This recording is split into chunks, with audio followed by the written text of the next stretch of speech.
Nosso assunto agora são os graves acidentes de trânsito que aconteceram em Curitiba e no interior neste fim de semana. E para as pessoas que perderam parentes e amigos, a tragédia fica ainda maior quando a gente vê que nesses acidentes estavam envolvidos jovens. Nós vamos conversar aqui no estúdio com o especialista em trânsito, Celso Mariano. Mas antes de iniciarmos a entrevista, vamos relembrar esses acidentes. Em Umuarama, 5 pessoas morreram num acidente entre uma caminhonete e um caminhão que transportava cana. Com o choque, a caminhonete pegou fogo. 2 jovens sobreviveram e estão internados num hospital de Umuarama com ferimentos graves. Em Candói, uma menina de 14 anos morreu. Ela estava num carro com outros 6 menores. O motorista de 15 anos perdeu o controle da direção, bateu no barranco e capotou. A adolescente que estava sentada no banco da frente foi arremessada para fora e morreu na hora. O motorista vai responder em liberdade por homicídio culposo quando não há intenção de matar. Em Curitiba, um jovem de 24 anos morreu afogado quando o carro que ele dirigia na BR-277 caiu no rio Barigui. Outros 2 jovens conseguiram sair e foram levados para o hospital com ferimentos leves. Celso Mariano, primeiramente, muito obrigada pela sua presença. Um bom dia para você. Gisele. Bom dia, Soler. É claro que a gente tem aí, num fim de semana, vários casos registrados, noticiados, mas essa situação não é exceção, né? São constantes os acidentes envolvendo, provocados por jovens, né? Infelizmente, né, Gisele? É uma participação, assim, muito impressionante, maior do que seria razoável, se é que se pode considerar números de violência do trânsito razoável. Nesse final de semana, saiu a publicação do resultado de uma pesquisa do Observatório Nacional de Segurança Viária, que mostra números bem superiores àqueles oficiais do Denatran, cuja base é o DataSUS, o Sistema de Saúde, e esses números mostram uma participação de jovens extremamente significativa. Na faixa dos 18 aos 34 anos, está mais de 40% das vítimas fatais do trânsito. É realmente uma calamidade. A violência do trânsito em si e esse perfil da participação dos jovens, inclusive abaixo de 18 anos, quer dizer, do ponto de vista legal, sem qualquer autorização para estar conduzindo veículos. É claro que a gente tem que ter o cuidado de nunca generalizar, em casos assim. A gente tem jovens, evidentemente, muito conscientes, mas quando se mistura a questão da juventude, de uma certa, vamos dizer assim, imaturidade, com alguns elementos culturais do trânsito, a mistura fica ainda mais perigosa, né, Celso? Essa é uma receita diabólica, né? Ela realmente ela é bombástica na medida em que não há, nem por parte das famílias, também generalizando, embora obviamente há exceções, nem por parte das famílias o devido cuidado, nem por parte das autoridades, que não dão conta de fazer a fiscalização. O pano de fundo de tudo isso, Soler, você falou muito bem, são as questões culturais.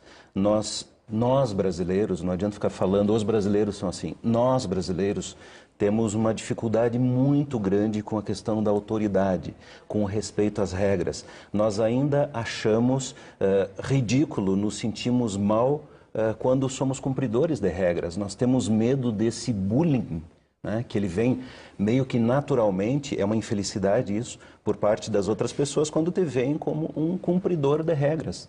Ora, as regras estão aí para serem cumpridas, para serem questionadas, é óbvio, né, para serem melhoradas, mas regras que mantenham segurança deveriam gozar de um status melhor na cultura do brasileiro. Esse é um grande problema. Agora, o que a gente precisa fazer para mudar essa realidade? A gente sabe que uma mudança de cultura não é instantânea, demora, mas o que a gente precisa fazer? Talvez para começar a trabalhar as nossas crianças? Gisele, veja, nós estamos em alguns rankings, no ranking oficial da Organização Mundial da Saúde, somos o 5º país mais violento do planeta. Nesse estudo a que eu me referi há pouco, nós estamos em primeiro lugar. Dependendo da forma com que se trabalhe os dados, nós passamos de uma posição realmente inaceitável a uma um pouco menos inaceitável. De qualquer forma, não há uma posição confortável. Mas países que já tiveram situações muito similares ao nosso conseguiram. Então, isso é prova de que é possível. No Brasil é possível melhorar o trânsito? Eu sou otimista nesse sentido, eu acredito que sim. Agora, nós não achamos ainda a receita correta. Veja o exemplo do cinto de segurança. Nós podemos condicionar o comportamento adequado com fiscalização. A fiscalização do uso do cinto permitiu isso. Mas quando só se tem a força da fiscalização, ela vem pela metade. Hoje as pessoas usam o cinto de segurança no banco da frente, porque sabem que ali o agente de trânsito pode se ver emitir a multa, vai emitir a multa. E no banco de trás, como é difícil ver, o brasileiro acha que não precisa. Onde está o erro? Foi implementado o comportamento seguro pela coerção da fiscalização e não pela educação.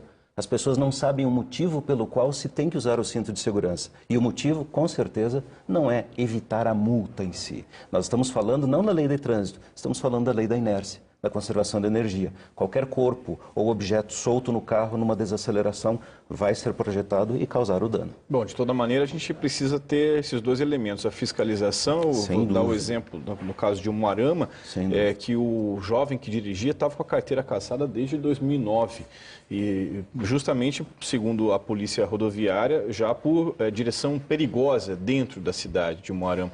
E em outro caso, um adolescente de 15 anos dirigindo, né, e muitas vezes são casos que dentro de casa, da família, enfim, são exemplos que as crianças, os jovens estão vendo acontecer. Sem dúvida, e o jovem copia muito a referência dos adultos que fazem parte do seu núcleo familiar.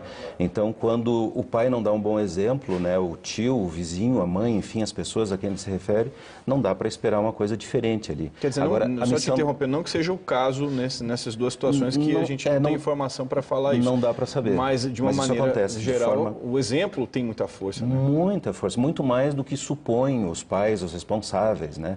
E isso, assim, evidencia o quanto a família é importante nesse sentido. Porque nós estamos falando de regras de comportamento que, mesmo para quem não conhece o detalhe da lei, mas há bom senso, há espírito de cidadania, há essa vontade e esse valor em relação à preservação da vida, então não era de se esperar que pais estimulassem os seus filhos menores a dirigir seus carros, né? O carro da família, ou assim por diante. De qualquer forma, é bem exatamente isso. Essa combinação entre a fiscalização, uma lei exequível, inteligente, decente, e nós temos muito que melhorar nessa área, mas não está aí o maior problema, combinada com uma fiscalização realmente eficaz e um processo de educação que tem que estar nas escolas, tem que estar nas famílias, nas empresas, todo mundo utiliza trânsito. Nós precisamos chegar lá e a receita é por aí. Ok, tomara que as pessoas tomem consciência antes de sentirem na sua família que acidentes de trânsito realmente acontecem. Obrigado, Obrigada pela sua participação. Obrigado. Bom dia. Bom dia.